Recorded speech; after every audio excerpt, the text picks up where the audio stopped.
Vamos ler então Jeremias, no capítulo 2, a partir do 1º versículo, que diz: Eis que a mim chegou a palavra do Senhor ordenando: vai e proclama aos ouvidos de todos em Jerusalém o seguinte: eu me recordo bem do seu profundo e leal amor seu leal amor como minha noiva, nos tempos da sua juventude, como recém-casada ou recém-casados, estavas apaixonada por mim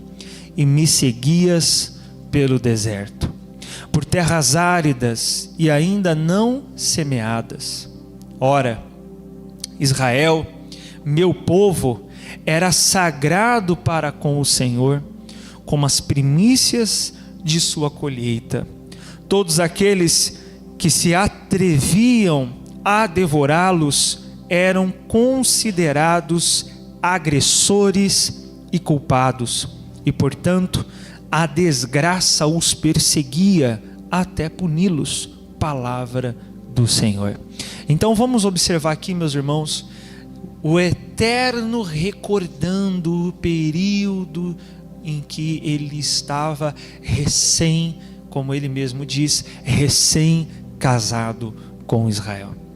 Ele diz que nesse período Israel tinha um amor leal para com o Senhor, mesmo estando aonde? No deserto. E o profeta, ele descreve o deserto como terras áridas, ainda não semeadas.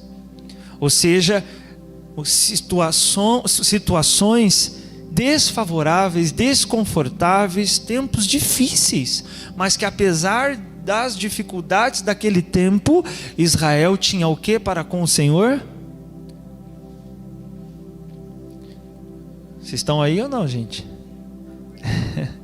Amor leal. O que Israel tinha para com o Senhor? Eu me recordo bem do seu profundo e leal amor. Então vou repetir aqui: apesar do deserto, apesar das terras áridas, apesar das dificuldades, Israel tinha o que para com o Senhor? Amor leal.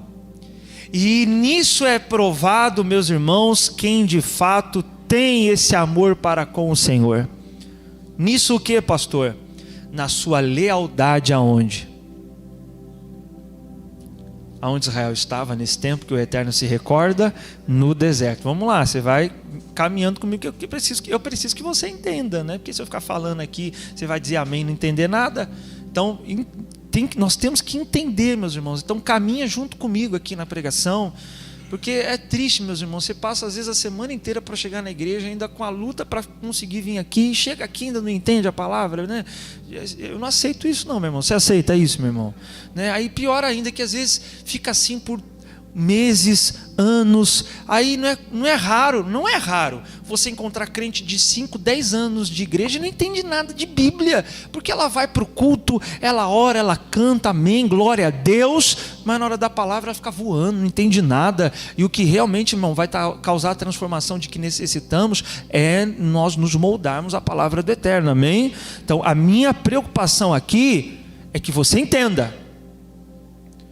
Ler a sua Bíblia, você tem que ter a prática da leitura constantemente.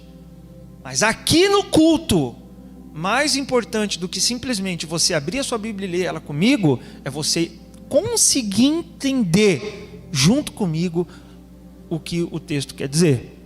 Então, para isso, a gente tem que caminhar junto. Eu até peço aos irmãos que quando eu estiver explicando, que aí você para a sua leitura, presta atenção, tenta ouvir, tenta responder as perguntas, vamos raciocinando aí.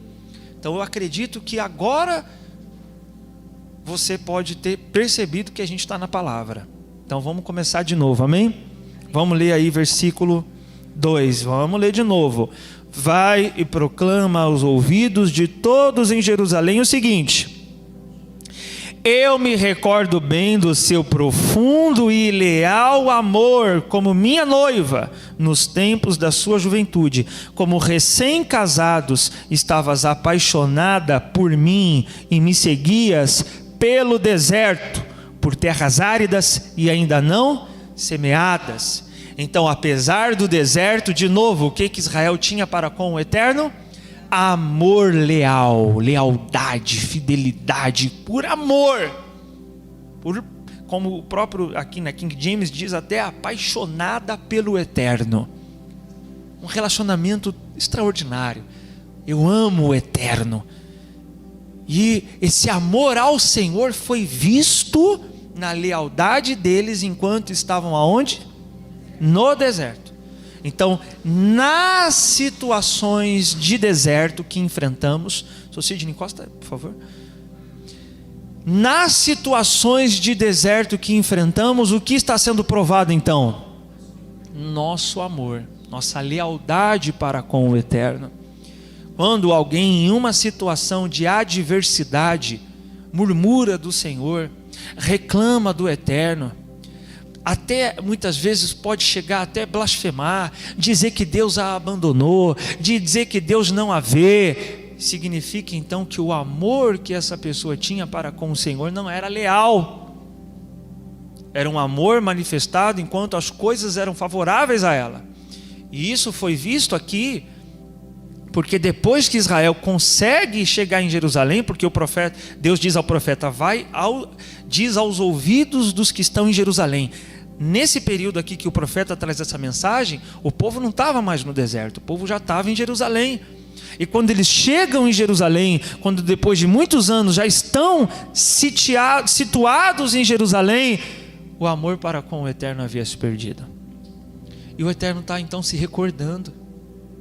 Então há pessoas que, se o amor dela para com o Eterno depender da circunstância em que ela se encontra, esse amor não será um amor leal, porque amor leal se mantém independentemente da situação. Era uma relação tão tremenda que Deus diz no versículo 3 que quem ousava se levantar contra Israel era devorado. Deus não deixava ninguém tocar naquele povo, porque aquele povo era o que do Eterno? Recém-casado, se tornou a esposa de Deus.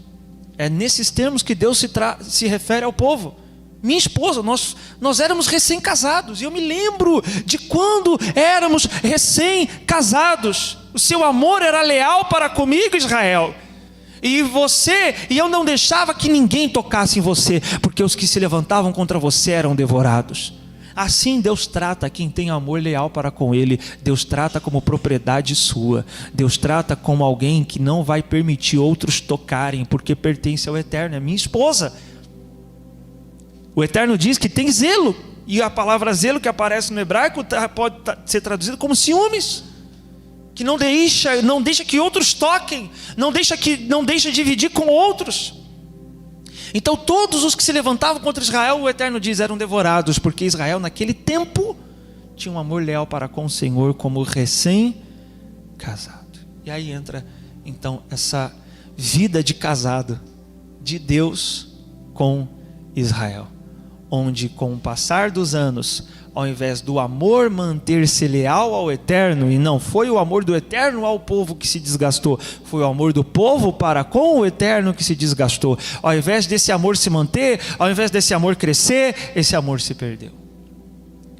E aí o Eterno então, como alguém que talvez lembra da lua de mel, lembra dos dias, os primeiros meses, anos de casado, e sente saudade. Deus está tendo saudade. Tem gente aqui que Deus tem saudade de quando você orava mais. Deus sente saudade quando você se voltava mais para Ele com amor leal. Quando está, por exemplo, num ambiente de oração, de culto, era algo prazeroso para você. Deus tem saudade. Deus lembra das vezes que você se voltava para Ele não por causa de uma situação que estava acontecendo, não porque, ai meu Deus do céu, o cinto apertou, o Senhor me socorre, mas por amor leal ao Senhor, mesmo no deserto, se relacionando com Ele. Deus tem saudade. E Ele vai dizer isso a Jeremias: Jeremias, vai lá e fala para o povo que eu me lembro de como eles eram comigo quando éramos recém-casados. Aí olha que interessante, o período de recém-casados de Deus para com Israel foi o período em que eles estavam onde? No deserto. Então aonde foi a lua de mel? No deserto, né? Engraçado, Deus casa com o povo no deserto e a lua de mel é ali mesmo. Mas embora seja um lugar árido, de muita dificuldade, também foi ali que o povo de Israel experimentou muitos milagres, né? Algo assim, umas experiências com Deus extraordinárias. Mas o período de recém-casados foi no deserto, porque no deserto acontece uma cerimônia de casamento de Deus com o povo. Nós estamos, meus irmãos, tivemos Pentecostes nessa quinta-feira, que é o 50º dia depois de Páscoa, e uma das coisas que se celebra em Pentecostes é a descida de Deus lá no Sinai. É dito que eles chegaram no Sinai no 3º mês depois que saíram do Egito, e segundo a contagem dos meses no calendário hebraico, é o mês que coincide com a festa de Pentecostes. Então há uma relação de que Pentecostes coincide com o dia em que Deus desce no Sinai e entrega a Torá ao povo, como também acontece em Pentecostes a descida do Espírito Santo em Atos 2. Mas uma outra coisa que também é comemorado em Pentecostes, meus irmãos, é a cerimônia de casamento de Deus para com seu povo. Olha que interessante, vamos lá para Êxodo capítulo 24 e vamos ver que no Sinai acontece uma cerimônia de casamento. Êxodo 24.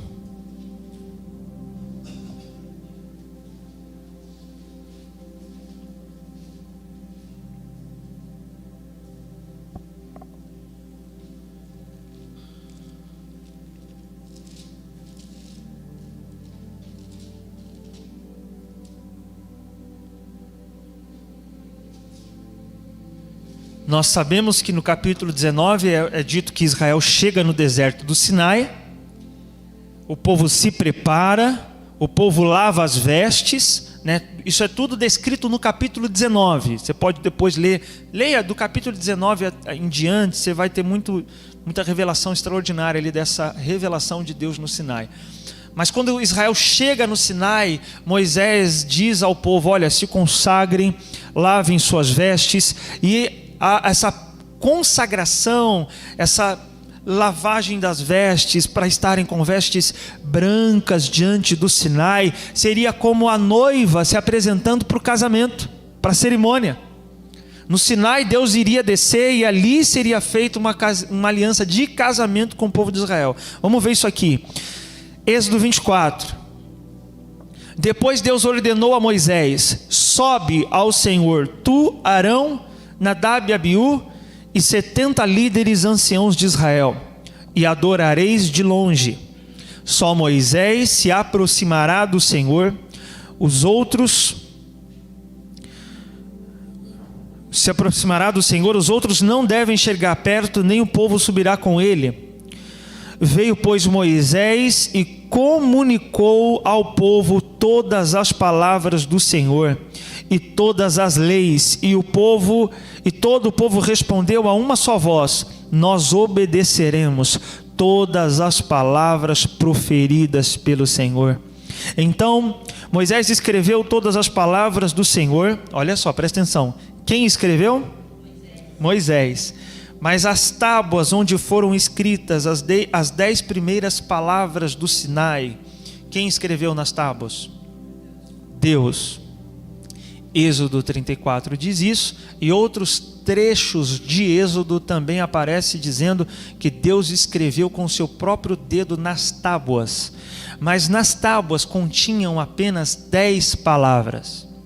Nós vimos isso na quinta-feira. Êxodo capítulo 20 começa dizendo: e estas são as palavras que o Senhor disse. E ali a primeira palavra eu sou o Senhor seu Deus que te fez sair da terra do Egito. A primeira palavra é eu sou o Senhor seu Deus. Isso nós falamos na quinta-feira. Nas tábuas de pedra, quem escreve as 10 primeiras palavras foi o Eterno. Mas agora aqui Moisés está falando que quem escreveu foi quem? Ele. O que é então que Moisés escreveu? Vamos observar. Então Moisés escreveu todas as palavras do Senhor e, levantando-se ao alvorecer, construiu um altar ao pé do monte e 12 colunas de pedra representando cada um dos clãs que formam as 12 tribos de Israel. Depois enviou alguns jovens dos filhos de Israel e ofereceram holocaustos e imolaram ao Senhor novilhos como sacrifícios de comunhão. Moisés colocou metade do sangue recolhido em tigelas e outra metade derramou sobre o altar. Em seguida, leu o livro da aliança. Então, enquanto as palavras nas tábuas foram escritas por Deus, as palavras no livro foram escritas por quem? Moisés. Então, existiam as tábuas e o livro. Nas tábuas, 10 palavras. No livro, todas as demais palavras que o Senhor continuou dizendo. No capítulo 20 tem as 10 palavras, mas a continuação é Deus dando muitas outras palavras a Moisés e ele foi escrevendo essas palavras. Então nas tábuas estavam as 10 primeiras, que foi Deus que escreveu, e no livro todas as demais palavras do Eterno. Por isso que aqui quem escreve é Moisés. Em seguida leu o livro da aliança e o leu para o povo, e eles responderam: tudo que o Senhor ordenou, nós o faremos e obedeceremos. Moisés tomou do sangue e o aspergiu sobre o povo e proclamou: este é o sangue da aliança que o Senhor fez convosco, por meio de todos esses mandamentos. Então o Eterno está entrando no que com Israel aqui, meus irmãos? Aliança, e é uma aliança de casamento. Tanto assim como disse em Jeremias 2, no deserto eles estavam como? Deus e Israel? Recém-casados, porque no Sinai acontece a cerimônia. Vamos observar aqui três aspectos de um casamento aqui nos eventos dias do 24. Primeiro, testemunhas. Olha que interessante. Quem vai se aproximar do Eterno no monte é Moisés, mas junto com Moisés aqui nesse momento vai subir Arão, seus 2 filhos e os 70 anciãos de Israel. Por que Deus manda os 70 anciãos de Israel, os líderes, subirem junto com Moisés? Porque esses líderes seriam as testemunhas de Israel no casamento. E quem foram as testemunhas de Deus? A testemunha da noiva e os testemunhos do esposo. Quem Deus tomou como testemunha na cerimônia de casamento dele com Israel? O céu e a terra. E aonde está isso? Eu só vou citar. Isso está no livro de Deuteronômio, capítulo 30. Você pode anotar e você depois acompanha a leitura do capítulo inteiro em casa. Mas Deuteronômio 30, 19 diz: hoje invoco o céu e a terra como testemunhas contra ti, de que apresentei o caminho da vida e da morte, né? Ou seja, quando é que é apresentado esse caminho? Quando Deus dá os mandamentos. Então ali na entrega da Torá no Sinai, Deus toma os céus e a terra como suas testemunhas. Por isso que Yeshua vai dizer em Mateus 5: até que o céu e a terra passe, não vai se omitir um único traço da lei. Por que não pode tirar um único traço da lei? Porque quem são as testemunhas de que a lei é de Deus e foi Ele quem deu? Céu e a terra. Inclusive em Lucas ele vai dizer: é mais fácil passar o céu e a terra do que a Torá. Porque ali na Torá os céus e a terra foram tomados como testemunhas do casamento de Deus para com Israel. E Inclusive é por isso também que em Jeremias capítulo 31, Deus disse que só iria anular sua aliança de casamento com Israel se o sol deixasse de brilhar, se as estrelas deixassem de surgir no céu. Por que só se isso acontecesse Deus abandonaria sua aliança com Israel? Porque esses elementos dos céus foram tomados como testemunhas. Então, enquanto o céu estiver aí, meu irmão, enquanto o sol estiver sobre nós, enquanto as estrelas estiverem sobre nós, enquanto as leis dos céus e da terra, físicas mesmo, estiverem funcionando, é Deus atestando: eu tenho uma aliança com Israel. Casamento. Então aqui nós temos as testemunhas. Agora nós temos um outro detalhe interessantíssimo, meus irmãos, que é melhor compreendido a partir da cerimônia de casamento que acontece em Israel. Daqui dessa cerimônia de casamento nós encontramos uma semelhança com um casamento que acontece em Israel, que é tomar um cálice de vinho. Tanto a esposa e o esposo, no ato do casamento, eles compartilham de um cálice. A noiva bebe metade do cálice e o noivo bebe outra metade. E esse cálice que é tomado pelos dois que estão entrando em casamento é sinal da sua aliança. Vamos ver isso acontecendo aqui. Olha que tremendo, no versículo 6. Vamos ler de novo. Êxodo 24.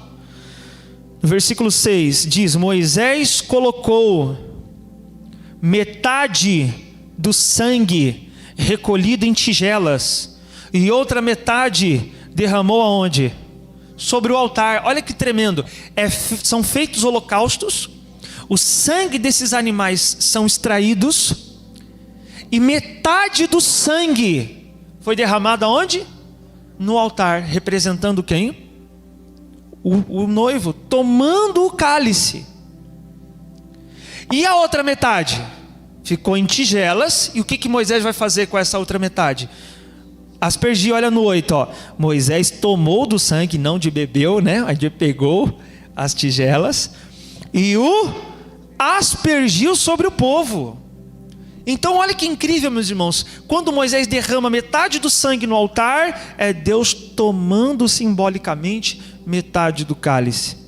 E quando Moisés pega a outra metade do sangue em tigelas e asperge sobre o povo, é o povo, a noiva, tomando o resto do cálice. Por isso Yeshua, na ocasião da ceia, que é o cálice, é chamado de sangue da nova aliança, porque a aliança foi feita com sangue. Olha aqui no 8 ainda, ó. E aspergiu sobre o povo, proclamou: este é o sangue da aliança, da primeira aliança. Quando Yeshua está reunido com os seus discípulos na ocasião da ceia, diferente de como nós fazemos aqui, né? Nós entregamos um copinho para cada um, e Yeshua pegou de um mesmo cálice, tomou e distribuiu o cálice entre os seus discípulos. O que é isso? Uma cerimônia de casamento igualmente, onde o noivo toma metade do cálice e a outra metade é dada à noiva beber. Ali a aliança estava sendo o que em Yeshua? Restaurada. Nós já vamos chegar lá. Mas aqui é feita a princípio a aliança. Então nós temos já duas relações entre casamento aqui: as testemunhas e o cálice, que é feito numa cerimônia de casamento com o esposo e a esposa, com o noivo e a noiva. E outro, os votos. Terceiro, é feito votos. Deus faz votos para Israel e Israel faz votos para Deus. Vamos ler atentamente novamente. No versículo 6, Moisés derrama então metade do sangue no altar, que é Deus tomando o seu cálice simbolicamente. E no 7, o que Moisés faz? Leu o livro da aliança. Leu para o povo. Então enquanto Moisés está lendo o livro, é Deus fazendo os seus votos. Deus fazendo os seus votos, de acordo com o que havia sido dito a Moisés, das bênçãos que o seguiriam caso obedecessem. Ali são feitos os votos de Deus para com Israel. E os votos de Israel para com Deus também aparece aqui. Assim que Deus faz os votos, né, no livro, Moisés lê o livro, é Deus fazendo os votos a Israel, e Israel também faz seu voto. Qual foi o voto? E o povo respondeu: tudo que o Senhor ordenou, nós faremos e obedeceremos. Aqui é o voto do povo. E depois que Israel faz seu voto para com Deus, então eles bebem do cálice, simbolicamente, né, sendo aspergido sangue sobre eles. Irmão, isso aqui é tremendo. Quando você lê a Bíblia, você está lendo os votos de Deus para com a sua esposa. Amém, meus irmãos? E nós que estamos em Yeshua, nós somos incluídos como essa noiva do Eterno, como esposa do Eterno. Então, sempre que você lê a palavra do Eterno e vê nas promessas de Deus os votos de casamento que Deus fez para você, e Deus não deixará de cumpri-los. Não é Deus quem deixa de cumprir o voto dele para com o povo. É o contrário, é o povo que deixa de cumprir os seus votos para com Deus. Por isso o Eclesiastes diz: quando você se apresentar diante de Deus, seja apto para ouvir e tardio para quê? Para falar. Cuidado com os votos que você faz. Quando você fala algo ao Senhor, diante do Senhor, aquilo é um compromisso que você afirma para com o Eterno. E Deus e o povo de Israel firmou um compromisso para com Deus. E tomado por esse amor a Deus, Israel disse: tudo que o Senhor falou, faremos e obedeceremos. Parece redundante, né? Fazer já não seria estar obedecendo? Porque eles usam duas expressões: faremos e obedeceremos. Há um segredo aqui que eu quero compartilhar com os irmãos a partir do hebraico. Você está aí ou não? Presta atenção. Dependendo da tradução, vai estar faremos e ouviremos. Tem alguma tradução que está aqui, que está assim? Faremos e ouviremos? Não temos?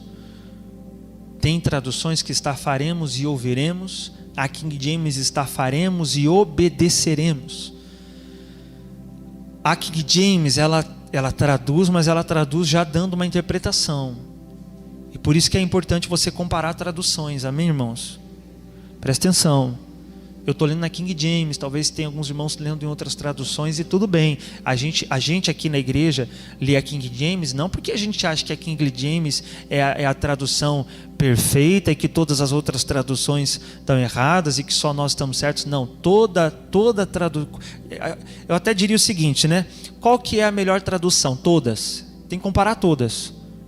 Por quê? Dependendo do tradutor, ele já interpreta. Ao invés dele manter a palavra original, ele traduz já dando uma interpretação. Por que eu digo isso? Porque isso acontece aqui. A palavra que aparece no texto hebraico, eu vou citar aqui para os irmãos, não é faremos e obedeceremos. É naaseh venishma, que é faremos, naaseh, ve e nishma, ouviremos. Tanto que quando o Shema Israel é dito, né? Shema Israel. Shema é o quê? Ouve. Ouça Israel, em Deuteronômio 6. Então, no hebraico está naaseh, faremos, ve, que é e, nishma, ouviremos. Então, por que na King James então aparece faremos e obedeceremos? Porque o tradutor já interpreta, com a intenção de talvez ajudar o leitor na interpretação do texto. O próprio tradutor já dá a interpretação. Não, esse ouvir aqui é obedecer. Mas vamos tomar a partir da palavra que está no texto hebraico e tentar entender por que eles responderam assim: faremos e ouviremos. Faz sentido? Primeiro, o coerente seria primeiro ouvir, depois fazer. Por que eles disseram faremos e ouviremos?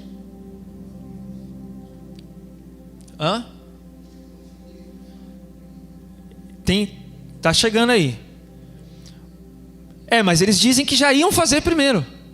Faremos e ouviremos. Veja, tem a ver com o primeiro mandamento. Nós falamos isso quinta-feira, os mandamentos são suprarracionais, ou seja, nós não fazemos por uma racionalidade, porque faz sentido. Israel está dizendo o seguinte: ainda que para mim na hora não faça sentido, eu vou fazer. Por isso, vou fazer. Eu nem ouvi ainda, mas vou fazer. Ou seja, eu me comprometo em fazer, não porque eu entendi, não porque faz sentido, não porque eu concordo, realmente faz sentido, então já que faz sentido para mim, eu vou cumprir. Porque usando essa lógica, muitos acabam escolhendo o que cumpre e o que não cumpre. Não, isso aqui faz sentido para mim, eu cumpro. Isso aqui não faz sentido, eu não cumpro. Porque a lógica de alguns está acima da obediência. Eu só cumpro aquilo que para mim faz sentido. Israel não partiu dessa lógica. Eles disseram: nós vamos fazer. Ainda que eu não entenda, eu vou fazer. Ou seja, olha o nível de amor que Israel teve para com o Eterno, se comprometer com mandamentos que eles ainda nem sequer entendiam. Se comprometer em obedecer com coisas que eles sequer tinham conhecimento ainda, como iriam ter na medida dos anos que iam se passando. Isso significa, irmão, que quando você obedece por amor ao Eterno, você obedece por amor ao Eterno. Não por uma lógica, não por uma racionalidade, mas porque você entrou em uma aliança com Deus. E o voto que o povo fez nessa aliança é: faremos. Faremos. Por quê? Porque o Eterno é meu esposo. Eu casei. Há uma aliança, então vou fazer. Eu posso não querer fazer em algum momento. Eu posso, para mim, não fazer sentido o que eu estou fazendo em algum momento. Mas se o Eterno disse, farei. É como, por exemplo, um pai ou a mãe que chega para o filho e diz assim: filho, você pode não estar entendendo agora o que eu estou te pedindo, mas só faz. Quando você tiver numa certa maturidade, aí você vai entender. Mas agora você não entende. Então, meu querido, não queira entender. Faça. Aí a mãe vai apelar, né? Porque eu sou tua mãe, né? Ou seja, é autoridade mesmo. Não é porque entende, não é porque faz sentido. E o povo reconheceu em Deus um amor de Deus agora para com o povo, um zelo de Deus para com o povo, que tinha convicção de, em todas as ordens de Deus, Deus sabia porque estava pedindo o que seria o melhor para o povo, e ainda que para eles não fizesse sentido, eles fariam. Agora é claro, faremos e ouviremos. Quer dizer que na medida em que eles iriam fazendo, eles iam entendendo. Nada contra entender o mandamento, porquê de tal mandamento, como fazer tal mandamento, mas a princípio é uma obediência por uma aliança com Deus. E Israel se compromete nesse nível porque teve a experiência com Deus anteriormente no Sinai. Eles ouviram o Eterno.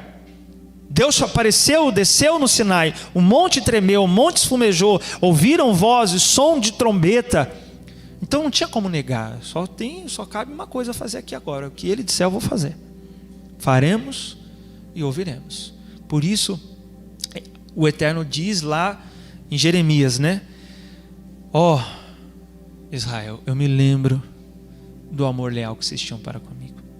Eu me lembro do tempo que vocês só queriam me obedecer, que vocês não ficavam discutindo, que vocês não ficavam se opondo, que vocês disseram para mim lá no Sinai: tudo que o Senhor falou, faremos. E apesar de terem sido esses os votos do povo, o povo cumpriu o seu voto no casamento? Não. E quantos votos numa aliança com Deus que nós fizemos que nós não cumprimos? Nós entramos numa aliança com Deus, nós nos comprometemos: não vou mais cometer lachon hará, não vou mais cometer maledicência, e aí vai lá você, um dia depois, ou às vezes horas depois, já comete de novo. Não vou mais cometer o adultério, não vou mais na pornografia, não vou mais cometer mentira, e aí está lá a pessoa depois de novo. Quantos votos de aliança com Deus? Eu não estou falando de voto financeiro não, por favor entenda, voto é para quem tem aliança com Deus, amém, meus irmãos? Para quem tem aliança, é voto de casamento, é voto de obediência, é voto de compromisso com Deus. Vamos ler isso em Oséias 2. Vamos lá, Oséias 2.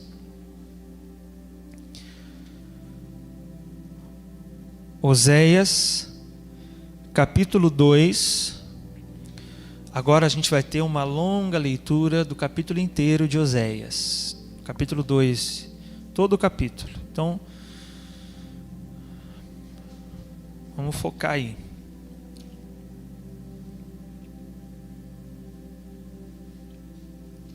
Vamos lá. Dizei a vossos irmãos, a mim, meu povo, e as vossas irmãs, Ruamá, minhas amadas. Repreendei vossa mãe, repreendei, porquanto ela não é minha esposa, e eu não sou seu marido. Que ela afaste a marca da infidelidade da face, e os adultérios de entre os seus seios. Caso contrário, eu a desnudarei e a abandonarei, nua como no dia em que nasceu, farei dela um deserto, uma terra ressequida, e a consumirei de sede.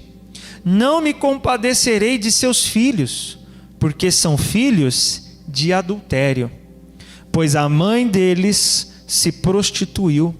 Aquela que os concebeu agiu com torpeza e vergonha, porque alegou: irei atrás dos meus amantes, que me dão lechem, alimento, pão, água, lã, linho, azeite e bebidas.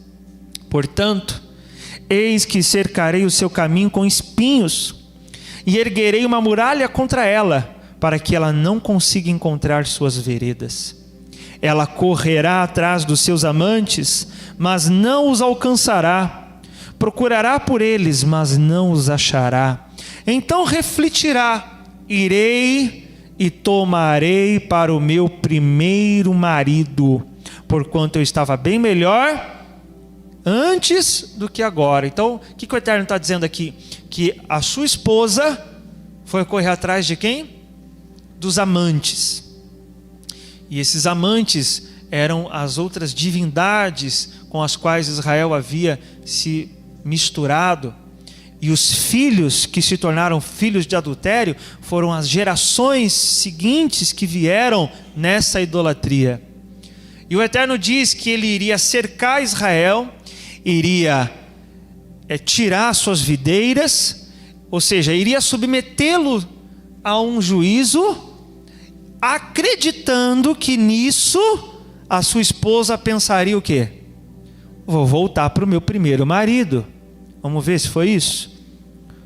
Todavia, ela não quis reconhecer que fui eu quem lhe propiciou o trigo, o vinho, o azeite, e lhe multipliquei a prata e o ouro que eles usaram no culto a Baal. Quer dizer, apesar disso, ainda assim, a minha esposa, o Eterno dizendo, a minha esposa, mesmo eu cercando ela, mesmo eu levantando muralhas em volta dela, mesmo eu preparando um caminho para ela voltar para mim, dificultando, ele está dizendo que iria dificultar Israel ir para a idolatria. Mas apesar da dificuldade que Deus criou para Israel ir para a idolatria, ainda assim, eles não foram voltar para o primeiro marido, foram para os amantes, dizendo, e o Eterno diz, não reconheceram, a minha esposa não reconheceu que quem deu o pão, quem deu a água, quem deu o trigo, quem deu o linho, quem deu o ouro, fui eu. Isso aqui nos lembra da primeira palavra das Aseret Hadbrot, que são as 10 palavras do Sinai, né? Geralmente nós conhecemos como 10 mandamentos, mas nós lemos quinta-feira lá. Pelo texto está escrito assim, e estas são as palavras. No grego é decálogo, 10 palavras, deca 10, logos palavra, então 10 palavras, e no hebraico, Aseret Hadbrot, as 10 pronunciações, as 10 palavras. E a primeira palavra, repetindo aqui, primeira palavra que aparece lá é: eu sou o Senhor seu Deus. E ele diz: que te tirei do Egito. Ou seja, é Deus mostrando para Israel: não foi Moisés, não foi Arão, não foi Faraó que amoleceu o coração. Quem tirou vocês? O Eterno disse: eu tirei vocês. Ou seja, reconheça que aquilo que aconteceu na tua vida foi Deus. Mas Israel atribuía o que vinha acontecendo como mérito de quem? Baal. Sabe como isso acontece hoje? A pessoa fala assim: ó, eu vou lá para Aparecida e vou fazer uma promessa. Se acontecer tal coisa que eu pedi, e aí então eu vou cumprir essa promessa. E aí tem gente que volta de joelhos para Aparecida e faz um monte de coisa. E aí, imagine alguém então que vai, faz uma promessa e acontece. Ó, eu faço aqui a promessa, se a Aparecida curar fulano de tal, eu vou vir aqui de joelho, não sei o quê. E aí, digamos que a pessoa é curada, como tem relatos mesmo de coisas que acontecem. A pessoa vai atribuir isso a quem? A Aparecida. É o que estava acontecendo aqui. Israel estava recebendo trigo, linho, ouro, estava sendo abençoado, cultuando Baal. Mas quem estava dando tudo aquilo? Era Baal? Era o Eterno. Então a pessoa não reconhece que é Deus e acaba atribuindo o que de sobrenatural acontece na vida dela a outra, a Aparecida ou a qualquer outra coisa, como na igreja evangélica nós, né, alguns de nós aqui já fizemos. Pegava a chavinha, aí falava assim: ó, leva lá a chavinha, põe lá no carro que você quer comprar e você vai comprar o carro. Aí digamos que realmente acontece lá um milagre e a pessoa consegue comprar o carro. Pronto, foi quem? A chavinha. O Eterno está dizendo: sim, aconteceu essas coisas, mas você não reconheceu que era quem fazendo isso. Eu estava dando a você tudo isso. Não era a chavinha, não era o peixinho, não era a Aparecida, não era Maria, não era o santo A, santo B. Tudo provém de Deus. Ele é quem a todos concede vida, Ele é quem a todos concede fôlego, Ele é quem concede, Paulo diz em Atos, tudo a todos. Nada provém, nada que nós recebemos pode vir de outro a não ser o Eterno. Pastor, mas mesmo Israel cultuando Baal? É, mesmo Israel cultuando Baal. Porque só o ar que o Israel já respirava era Deus que estava dando, não era Baal. E aí eles usavam aquilo para cultuar quem? Baal. Porque Baal não existe, né? Exatamente. Por que Deus continuou dando, né? Vamos ver, vai ter uma virada aqui, ó. Vamos ler, ó. No 9. Por esse motivo recolherei todo o meu trigo, o levarei assim que amadurecer, e o meu vinho quando ficar pronto. Tomarei dela a minha lã, o meu linho, os mesmos que serviram para tecer e cobrir sua nudez. Veja, aqui ele está falando agora que Israel ia perder aquilo que eles haviam recebido do Eterno. Mas olha só que interessante. Agora, pois, descobrirei a sua lascívia diante dos seus olhos, diante dos olhos dos seus amantes, e ninguém terá o poder de livrá-los das minhas mãos. Farei cessar todo o seu contentamento, suas festas de lua nova, os seus shabatotes, né, seus sábados, e todas as suas festas fixas solenes. As festas bíblicas aqui, meus irmãos, né, para Israel eram contentamentos, alegria, felicidade, né? Então, por isso que não faz sentido, né? Vem alguém hoje e diz assim: não, Jesus acabou com as festas bíblicas. Mas quem disse que o povo queria que isso acabasse, né? O povo não queria que isso acabasse. Era algo de felicidade para o povo, de contentamento. Mas Deus está dizendo que ia tirar isso do povo, como juízo. Olha que interessante. Tirar as festas, irmãos, seria o que para Israel? Juízo. Não era bênção não, porque o mandamento é bênção. Aí ele diz: devastarei as suas videiras e figueiras, que segundo a alegação dela, foi pagamento recebido dos seus amantes. Ou seja, ela se prostituiu, né? E aí recebeu o pagamento. Eis que farei de todas elas um só grande matagal, e os animais silvestres as devorarão com avidez. Eu a punirei pelos dias e dias em que queimava incenso aos Baalins e se enfeitava com seus anéis e joias e corria atrás dos seus amantes, desprezando-me, afirma o Senhor. Então aqui Deus vem trazendo o juízo e aparentemente Deus desistiu de sua esposa. Mas no versículo 14, olha o que acontece, uma virada aqui no texto. Apesar de tudo, ou seja, tudo que ele vem falando até aqui, ele diz, apesar de tudo, decidi trazê-la para mim. Eis que vou levá-la aonde? Para o deserto, e lá só falarei ao seu. Por que Deus está falando? Olha, apesar disso tudo, eu não vou desistir da minha esposa, eu vou trazê-la, atraí-la de volta para mim. Aonde? No deserto. Aonde foi o casamento? No deserto. Então é Deus falando assim, eu vou trazer vocês de volta para aquele amor que vocês tinham comigo. Eu vou trazer vocês de volta para aquela intimidade que vocês tinham comigo. Eu não vou desistir de vocês. Deus está falando que vai trazer pessoas de volta para uma intimidade que já não consegue ter mais com Deus, para um relacionamento que já não conseguia ter mais com Deus. Deus está dizendo, eu vou trazer você e você vai viver o Sinai de novo, aquele encontro, aquele relacionamento com Deus, aquela intimidade com Deus.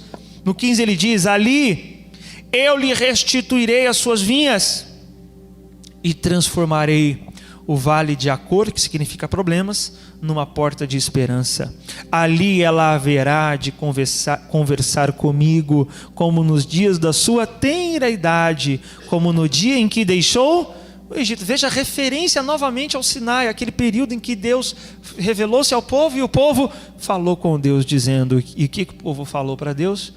Tudo que o Senhor falou faremos e ouviremos. Deus está falando assim, eu vou levar vocês de novo a esse nível de intimidade, de compromisso, de desejo de cumprir minha palavra. Ele diz, naquele dia segura o Senhor, tu me chamarás meu marido, e não mais dirás Baal, meu Senhor. Eis que eu mesmo tirarei dos teus lábios os nomes dos Baalins, seus nomes não serão mais invocados.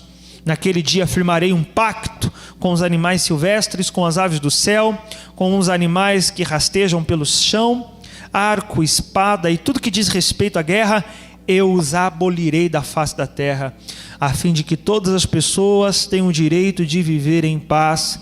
Então eu me casarei contigo por toda a eternidade, eu te tornarei minha esposa em verdade e justiça, com amor e compaixão, eu me casarei contigo em fidelidade e reconhecerás o Senhor. Naquele dia eu te atenderei, garante o Senhor, responderei aos céus e eles atenderão a terra. E a terra responderá aos cereais, às videiras, ao azeite, e estes atenderão a Jezreel. Deus semeia e espalha a semente. Eu os semearei na terra para a minha própria pessoa, e terei misericórdia de quem disse, Lo-ruhamah, não amada, e firmarei e afirmarei aquele que era chamado não meu povo, sim, tu és meu povo. E ele responderá, sim, Elohim, tu és meu Deus. Diga glória a Deus, meus irmãos. Deus está dizendo o seguinte, olha, para aquele povo que eu disse, Lo-ruhamah, você não é minha amada, eu direi, tu és minha amada. Para aqueles que eu disse, você não é meu povo, eu direi, tu és o meu povo.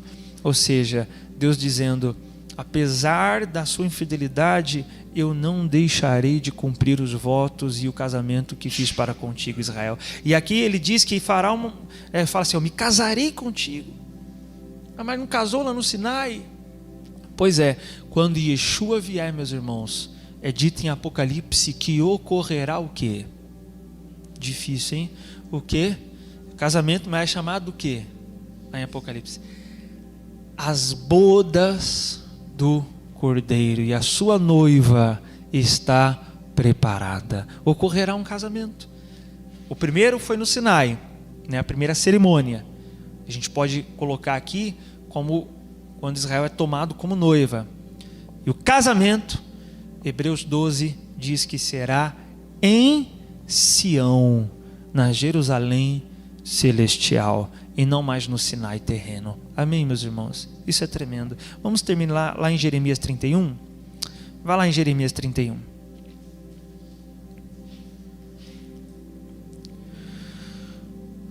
O apóstolo Pedro,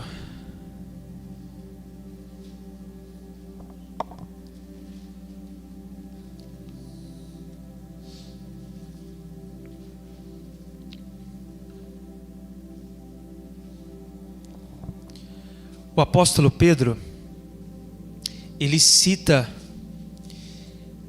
essas palavras de Oséias, né? Oséias disse: aquela que não é minha amada, aquela para quem eu disse que não daria misericórdia, darei misericórdia. Aquela para quem eu disse que não seria meu povo, se tornará meu povo. Pedro cita essas palavras aplicando à igreja. Lá em 1 Pedro 2,10 ele diz: vós que não erais povo, agora sois povo. Vocês que não tinham misericórdia, agora recebestes misericórdia. Ele aplica a palavra de Oséias aos que estão em Cristo agora. Em Cristo, Deus nos chama de novo para um casamento. Agora nós, gentios, incluídos nesse casamento como uma única esposa ao Senhor, composta de judeus, gentios, reis, servos, senhores, escravos, homens, mulheres, mas no Messias nos tornamos uma esposa para Deus. Diga glória a Deus, meus irmãos. Por quê? O que o Messias faz? Olha aí, Jeremias 31, vai dizer assim, no versículo 31. Dias virão, afirma o Senhor, quando estabelecerei uma nova aliança com a casa de Israel e a casa de Judá. Não será como a aliança que firmei com os seus antepassados, quando os tomei pela mão para tirá-los do Egito, pois eles não honraram o meu pacto, mesmo sendo eu o que, meus irmãos? O marido divino deles, assevera o Senhor. Então, de que aliança é essa que Jeremias está falando? Êxodo 24. Ali Deus se torna o que de Israel? Marido. Ele diz: eu tomei eles como minha esposa, mas eles não honraram os votos de casamento. E aí ele diz que, apesar disso, ele promete dias em que ele faria o que com essa aliança? Olha que interessante, ele diz: farei uma nova aliança. Presta atenção, quais foram os votos do povo a Deus na primeira aliança? Tudo que o Senhor falou faremos e ouviremos.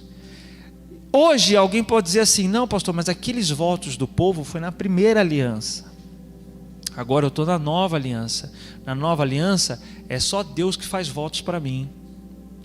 É só Deus que faz promessas para mim e eu não preciso fazer nada. Porque muitos interpretam uma nova aliança como uma aliança diferente, como uma aliança inusitada, como uma aliança que passou a existir anulando a anterior. Mas a palavra nova não é nesse sentido que o texto aparece. O texto original de Jeremias é hebraico, e a palavra hebraica que aparece é Brit, que é aliança, Hadashah. E Hadashah é nova no sentido de restaurada. Então pode ser lido como aliança restaurada. Ele pode ser lido da seguinte forma: virão dias em que eu irei restaurar a aliança. É igual como alguém que leva um móvel que está desgastado para um marceneiro. O marceneiro restaura o móvel e a pessoa diz: nossa, ficou novo. Não é porque ficou novo porque é um novo, é algo diferente, algo que não é. Não, é o mesmo, mas ele foi restaurado. É isso que o Eterno está dizendo: eu vou restaurar. Por quê? Olha o que ele vai dizer logo em seguida no 33.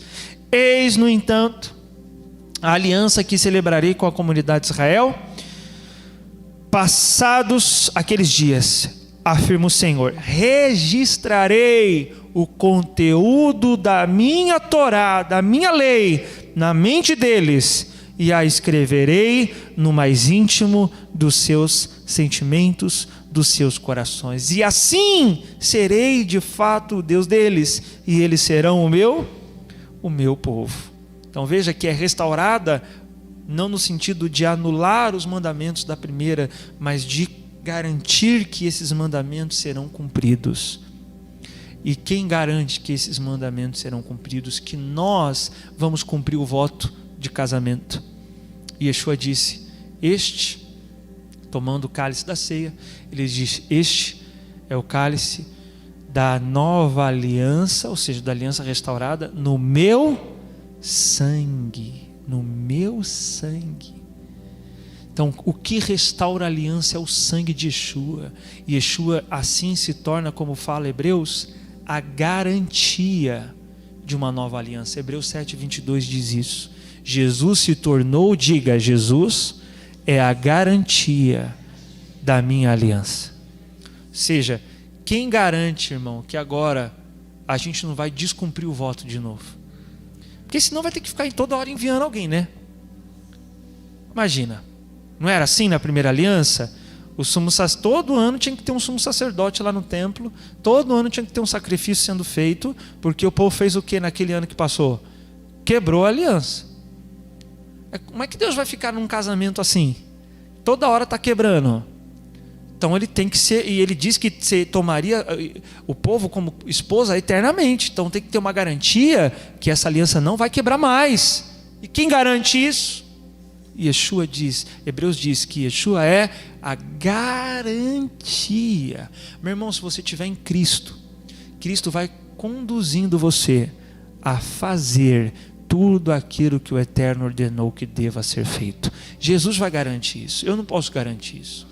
Eu não posso dar garantia disso, mas Jesus vai garantir isso. Por isso, cada ano que passa, presta atenção nisso, você que é discípulo de Yeshua, cada ano que passa, você tem que ter, naquele ano, cumprido mais mandamentos do que você cumpriu no anterior. Porque isso é um sinal de que Jesus está restaurando o quê? A aliança em você. Amém?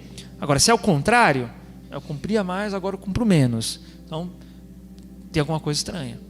Jesus é a garantia de que nós faremos tudo o que o Senhor falou, faremos e ouviremos. Amém, meus irmãos? Fique de pé no seu lugar.